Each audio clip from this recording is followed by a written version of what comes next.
And in the day's other news, more than 300 people are now confirmed dead after Saturday's massive truck bombing in Somalia, one of the world's worst attacks in years. Nearly 400 more were wounded.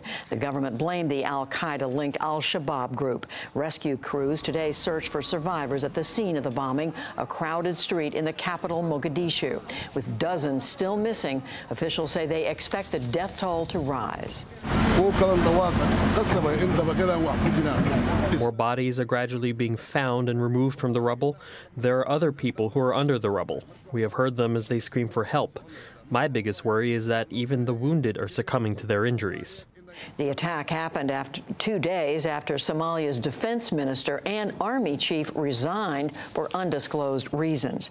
There's been yet another shift to the right in European politics. 31-year-old conservative Sebastian Kurz, Austria's foreign minister, is set to become that country's next leader. But he's short of a majority in parliament and will likely form a coalition with the far-right Freedom Party. It was founded by ex-Nazis in the 1950s.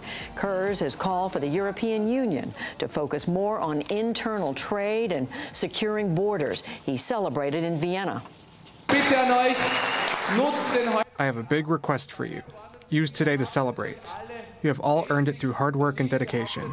At the same time, I need to tell you that tomorrow the work starts. We did not just run to win the elections. We did so to bring Austria back to the top. We ran in this election to achieve real change. A final result in the election is likely to be decided on Thursday. Wildfires that broke out over the weekend in Portugal have killed at least 35 people, including a 1-month-old infant. Today, more than 5,300 firefighters with some 1,600 vehicles were battling the fires, some of which officials say were started by arsonists. Wildfires have also left at least 4 people dead in neighboring Spain. Army Sergeant Bo Bergdahl pleaded guilty today to desertion and misbehavior before the enemy. He was captured by the Taliban in 2009 after leaving his post in Afghanistan. It prompted an intense search and a prisoner swap. Bergdahl appeared before a military judge in Fort Bragg, North Carolina today. The 31-year-old could be sentenced to life in prison. He said his actions were very inexcusable, adding he, quote, didn't think there'd be any reason to pull off a crucial mission to look for one guy. The truck driver in a deadly immigrant smuggling run has pleaded guilty in federal court.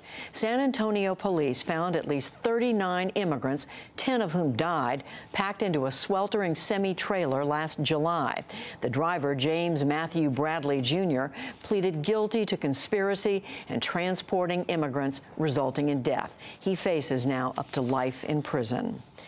A New Jersey man has been convicted of planting 2 pressure cooker bombs on New York City streets last year.